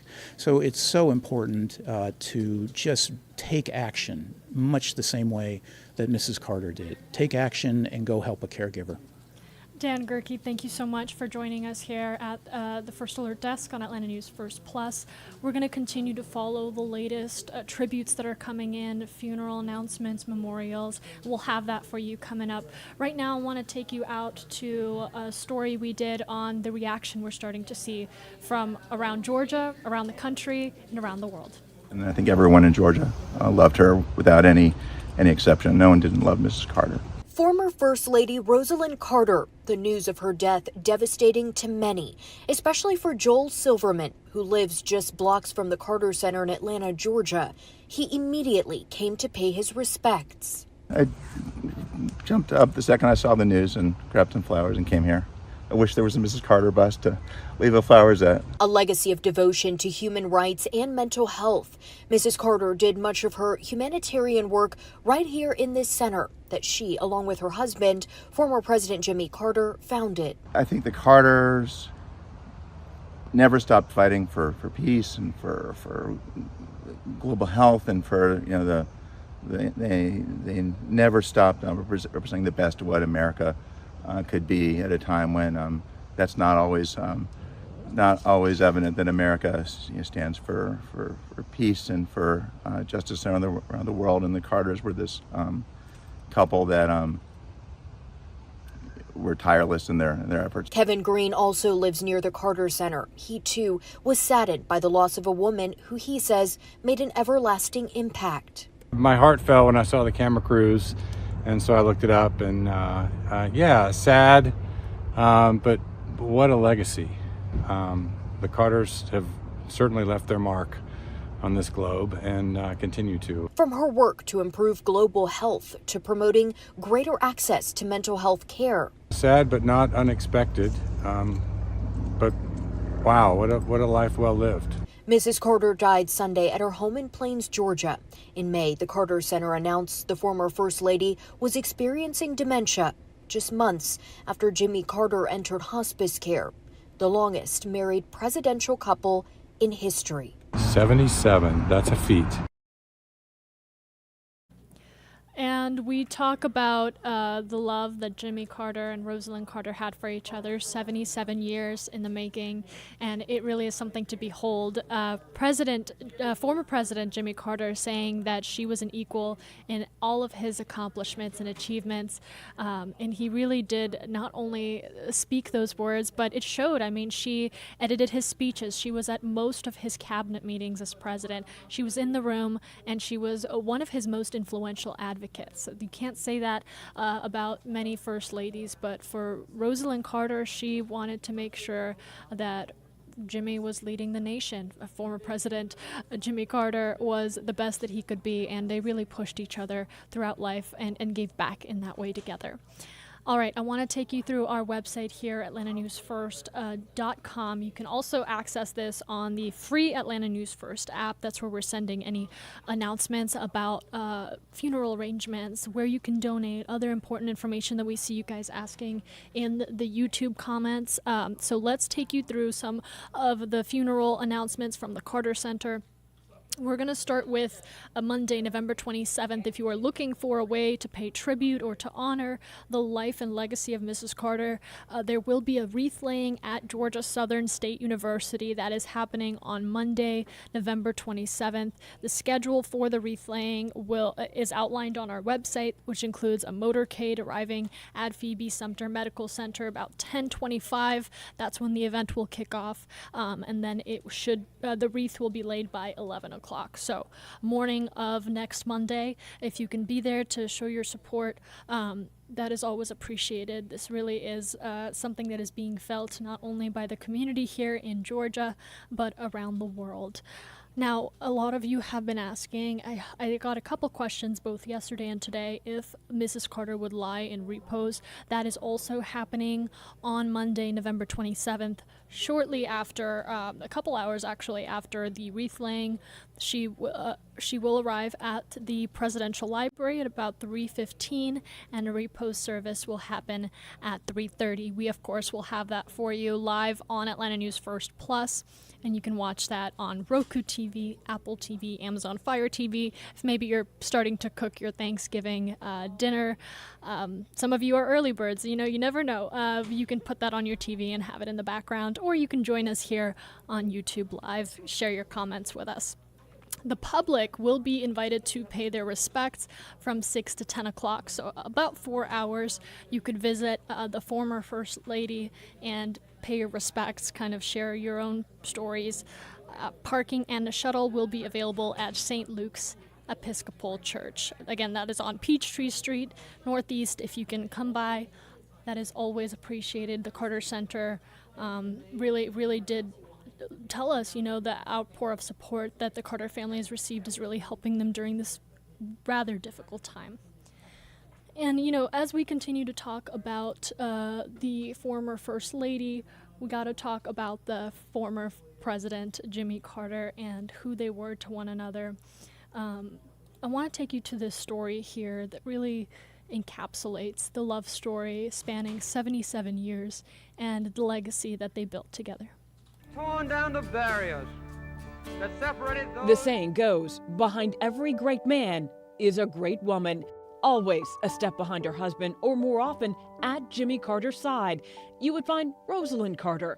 The couple grew up together in their small hometown of Plains, Georgia, but Rosalynn didn't have a crush on Jimmy until she saw him in his naval uniform on a visit home from the academy. I was standing on the steps of our church waiting for a youth meeting to begin. And he rode up in the car with Ruth and her boyfriend, got out and asked me to go to the movie with him. Well, of course, I left the meeting, I went to the movie.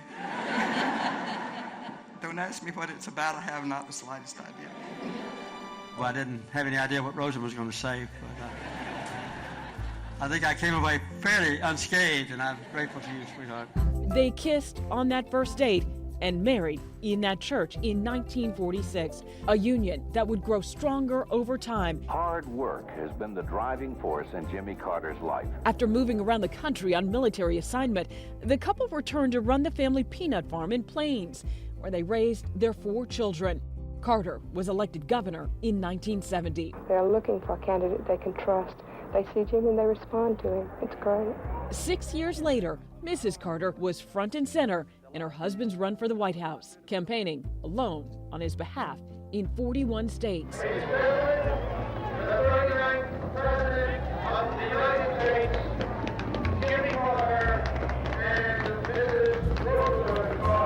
During their time as the first couple, Mrs. Carter supported her husband's work, something she did until his last day. He's a good father, good grandfather, good great-grandfather, and I'm proud of him. I'm proud that he stands for human rights and peace all over the world. For decades, the couple traveled the world, trying to change it for the better. They truly live their life, hoping to make somebody else's life better. For better or for worse, their love never wavered. An MRI showed that there was a cancer or growth, a tumor on my liver. Shortly before announcing his cancer diagnosis, Carter published his book, A Full Life, Reflections at 90. Inside, a portrait he painted of his lifelong love, along with a dedication to her, to Rosalynn, who has kept my life full of love. Well, the best thing I ever did was marrying Rosalynn. That's the pinnacle of my life. I think I have been as blessed as any human being in the world. In all of his great achievements, former President Jimmy Carter says his greatest achievement was marrying none other than former First Lady Rosalynn Carter. And if you wanted to hear how she viewed the former president himself, listen to this when she was speaking to a room of reporters on reflecting back on their long and happy marriage. Well, I have to say something about my husband. After all, today is a celebration for our marriage. And I did a lot of interviews recently, and every question was, how did you live with that man so long? That was not really the question. That was one that my friend made up, but she was teasing me. But it has been a really wonderful 75 years. 75 years, right? And when I was growing up, high school, college, I didn't think I would ever get married. I didn't like boys. It was boys back then because it was that period. And but I didn't know how to talk to them. I didn't want to go out with them. I used to tell my mother when the phone rang to tell them I wasn't whoever it was, tell them I wasn't at home, and I wasn't. I was already out the door and down the street. And then along came Jimmy Carter, and my life's been an adventure ever since. Thank you. I love you. Probably the most inspiring couple that you could meet, and clearly a room of love for one another. That was their 75th anniversary. Clearly, we know they were together for 77 years up until the news of Mrs. Carter's recent passing. I want to take you through some of the reaction that we're getting into our newsroom. This started flooding in yesterday, and we saw some of yours online as well, but I just want to take you through some officials, some local officials, the president himself, former first ladies that came together to share their own stories with Rosalynn. And we'll start with the president saying, quote, "First Lady Rosalynn Carter walked her own path, inspiring a nation and the world along the way. On behalf of a grateful nation, we send our love to the entire Carter family and the countless people whose lives are better, fuller, and brighter because of Rosalynn Carter." And I want to play this video that we got of President Biden talking about the news he received of Mrs. Carter's passing. The day she was put in hospice, I was on the phone with the family, and I was speaking to her grandson, and the family was just showing up. You know, they're really an incredible family because they brought so much grace to the office. And, you know, it's one thing if you're the one who's being president and you're putting on the show while you're president. Look what kind of post-president he was. He did the same thing for people after he was president when he was retired. Not for money, for just help. He was an incredible guy, and he still is there. I talked to the family today, not the family spokesman today, plans, and I was told that all the family, all the children and grandchildren are with Jimmy Carter. And I always joke that he always would say to me, "You're the first person I endorsed you. I'm the first person to endorse him as U.S. Senator when he ran." But he had this great integrity, he still does, and she did too. Imagine, they were together, 77 years? Anyway, I hope they were all satisfied. They were happy, the family and I talked, that they were together. God bless you. Thanks. That is the President of the United States. You couldn't hear him too well just because of the airplane. This is an airport, it's a busy area, but what he essentially said was he was reflecting back on the times that he shared with the Carters and how much respect and admiration he had for both former President Jimmy Carter and the former First Lady, Mrs. Carter, and just talking about what a remarkable voice she was in the world.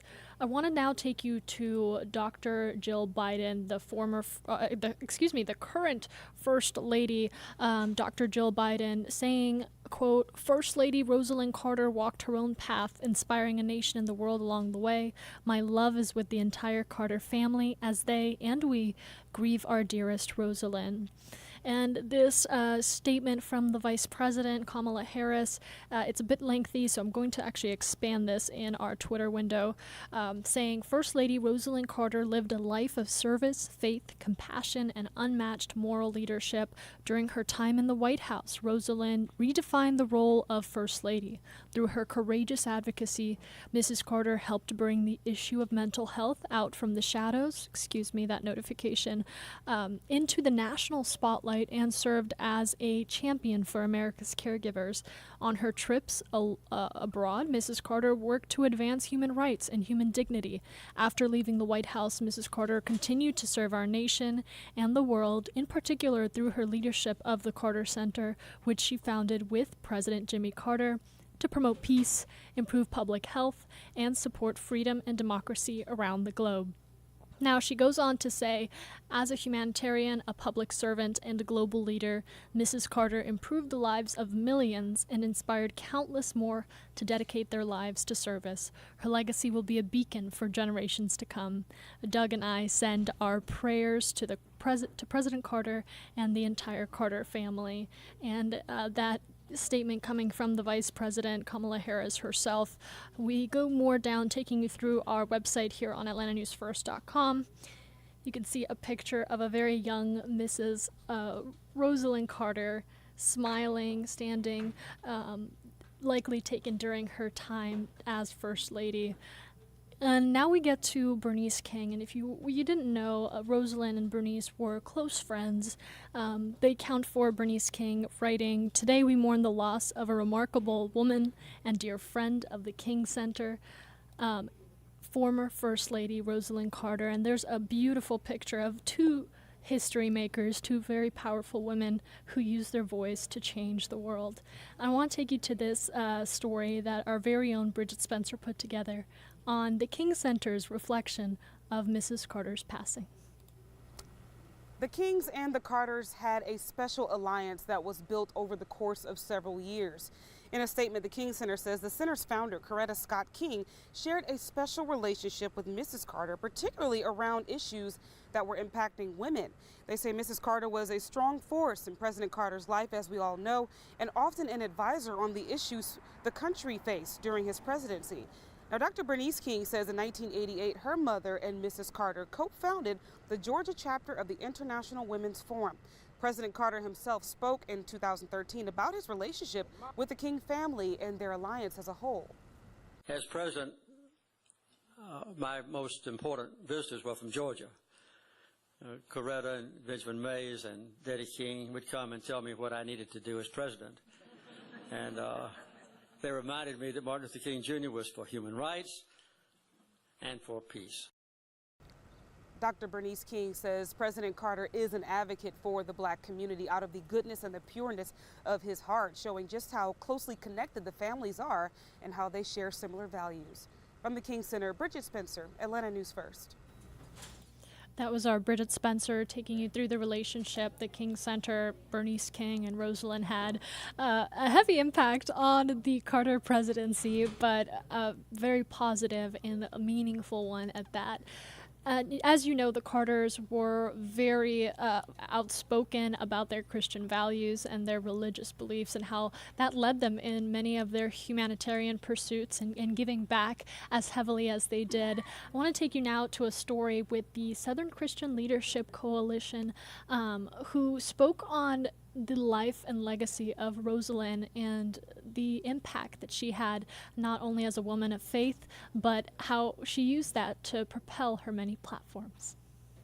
My wife and I have been married 46 years, and I emulate people like President Jimmy Carter and Mrs. Carter. Charles Steele Jr., president and CEO of the Southern Christian Leadership Conference, says he interacted with the Carters for many years as he has been on the battlefield fighting for civil rights and nonviolence. President Carter and Mrs. Carter brought about a closeness, along with Mrs. King and Dr. King, that I included my wife in everything I do. She travels the world with me. Steele says the Carters motivated him. They support each other. And Miss Carter specifically, well, what her life is like with my wife's life and my support. He learned a core lesson in marriage just by being around them. I have studied them over the years, and what I've learned is that they are very faithful in what they do. A value that has proven true as the former First Lady took her last breath on Sunday afternoon. Her husband, former President Jimmy Carter, releasing a statement saying, "Rosalynn was my equal partner in everything I ever accomplished. She gave me wise guidance and encouragement when I needed it. As long as Rosalynn was in the world, I always knew somebody loved and supported me, a display of true love and faithfulness." Steele says he'll remember forever. You can't even make it into marriage if you don't have that faith. And that faith was really woven deeply into their love for one another. If you haven't had a chance, I'm going to take you one more time through our homepage here on AtlantaNewsFirst.com, where we are putting out the latest tributes, funeral arrangements, memorial information, and really the life and legacy of both Rosalynn and Jimmy Carter. You can see here, if you go to our website, under news, the Jimmy Carter section, you can see a multitude of articles that our talented digital team has put together for you, detailing the information that a lot of you were seeking out, and also just moments in her life, moments in her advocacy, and digging deep into both of their lives and leadership throughout their decades together. A truly powerful couple. So you can see here tributes, community events that are happening in honor of Rosalynn, and a look back at their lives together. Did you know Rosalynn Carter was an advocate for mental health and human rights? She really was, not just as First Lady, but throughout her life. And as we remember the Mrs. Carter, former First Lady Rosalynn Carter, I want to take you to a story by our Rebecca Schramm, who took a look at the legacy and life of the former First Lady. Mrs. Carter did much of her humanitarian work here at the Carter Center. She and her husband founded this center back in 1982, and it was through this center that she led a program to reduce stigma against mental illness and to promote greater access to mental health care. A key component of her work included support for family caregivers. Rosalynn Carter went pretty much everywhere her husband went, and she was known for showing kindness and compassion all over the world. When word got out yesterday afternoon about her passing, people who live near the Carter Center came by to reflect on her long life, which she spent dedicated to helping others. What a legacy. The Carters have certainly left their mark on this globe and continue to. I think the Carters never stopped fighting for peace and for global health and for, you know, they never stopped representing the best of what America could be. Sad but not unexpected, but wow, what a life well lived. Part of the funeral services next week involves Mrs. Carter lying in repose at the Jimmy Carter Presidential Library, which is just on the other side of this property. So this is where you can come pay your respects next Monday night. In Atlanta, Rebecca Schramm, Atlanta News First. You can catch Rebecca's full report as she continues to capture the life and legacy of the former First Lady on our Atlanta News First newscast at noon, which, by the way, kicks off in just a couple minutes. We're about 8 minutes from our noon newscast. If you have a moment to tune in, even for just like 10 minutes of your day, we will be providing you with team coverage of Mrs. Carter, of the life and legacy of the Carters together. We have our Patrick Quinn out in Plains talking to the people of Plains who, by the way, if you didn't know, the Carters were really a humble couple from rural Georgia, and they really wanted the world to know that. Even to their final days, the current home of former President Jimmy Carter is Plains, Georgia. He is there in hospice, surrounded by the love of his family, and that is where the former First Lady had lived her final days. That is where they had met. That is where they ended their time together, of course. And Plains is such a special place for the Carters, and such a special place because of the Carters. I want to take you now to a story with the person behind the lens who had a chance throughout history, throughout the lives of the Carters, to capture them and memorialize their legacies. Here's a story our Doug Reardon did with the one and only Carter photographer. How many photos do you figure you have of Jimmy Carter? Good question. I'd say thousands. And Charles Plant kept them all. From Christmas to concerts, newsworthy events, and nuptials. When I shot Amy's wedding, is I did this picture of her when she was 16. Some of the most intimate moments of the Carters' lives are immortalized through Plant's lenses. He started photographing Carter during his campaign in 1976, and the two immediately became close. He's a nice guy, a real nice guy. I mean, to me, in my opinion, he's probably the most honest president we've ever had, at least in the last 50 years or more. Plant turned on the TV Saturday and learned of Carter's declining health. And I was really sad to see that. How much time does he have? That worries me about that. Plant wishes he had more time, more pictures. This was the day that Rosalynn had their Rose Garden celebration. Photography was something the two bonded over. He was into photography too. He called me sometimes and asked me stuff about photography. It was an exciting time for Plant, a chance to be part of history. It was interesting that when the phone rang, my wife would look at me and I look at her, and you know, it could be the president. Now Plant has memories, a signature, and pictures, lots and lots of pictures of a politician who transcended politics. It makes me wonder sometimes what he would have done if he was president today, you know. I think the country would probably be in better shape. I don't know. Doug Reardon, Atlanta News First. Yeah, those moments captured because of photography, the powerful work of photography. And now we look back at their time throughout Jimmy Carter's governorship, throughout the Carter's presidential period in the White House, and the legacy that they paved through their humanitarian work, through speaking out on difficult subjects such as mental health, and being hands-on with everything that they believed in throughout their life, and just their love for each other that continues to inspire us to hope for a better future and to hope for love within our own lives. We want to take you now to our Atlanta News First noon newscast, kicking off in about 5 minutes. But before we do so, let's take you one last time down the road of the life, the love, and the legacy of Miss Rosalynn Carter. Rosalynn Carter was the type of First Lady the country had never met before. Not just an advisor to her husband, but a political partner in the White House. I like to know what's going on. Jim has always involved me. She was the first of the First Ladies to sit in on cabinet meetings, as well as briefings from the National Security Council. And she acted as the president's emissary abroad, mostly on visits to Latin America. My role was more one of a sounding board for Jimmy. He could explain the issues to me and in the process think them through. Born in Plains, Georgia, at age 18 she married Jimmy Carter. The couple had 4 children and ran the Carter family's peanut business. Rosalynn helped Jimmy Carter's campaign to become governor of Georgia and his successful 1976 run for the White House. As First Lady, her top domestic cause was mental health care. She chaired the President's Commission to promote better services and to protect those with mental illness from discrimination.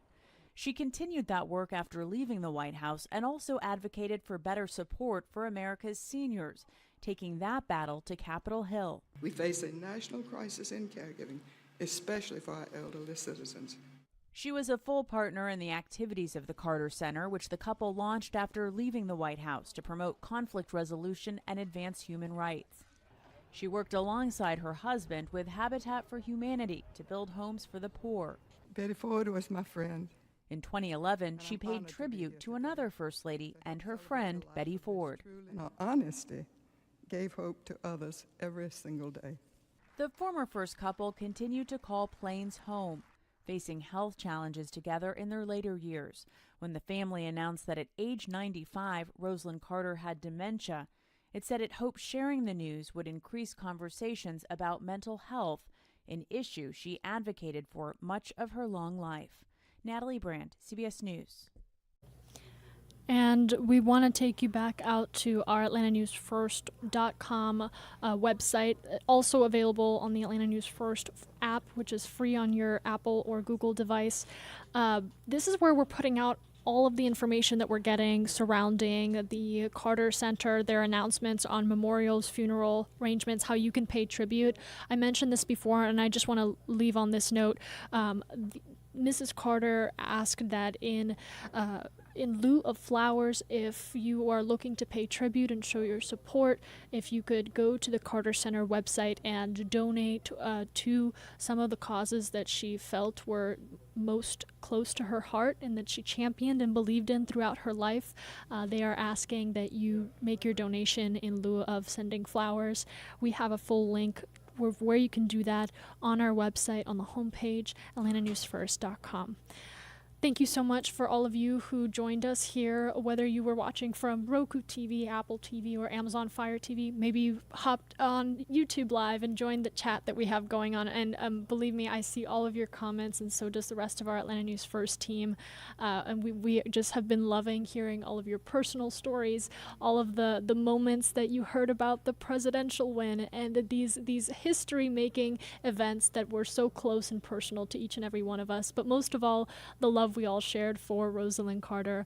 We're going to continue to bring you live reports, starting with our very own Patrick Quinn, who is out in Plains talking to the people who got to know the Carters as the town folks that they wanted to be known by. We'll continue to bring you that coverage. Atlanta News First at noon kicks off in 30 seconds, so make sure you join our live stream on Atlanta News First under the Watch Live tab, or turn on your TV and you can catch our noon newscast there. Have a wonderful rest of your Monday.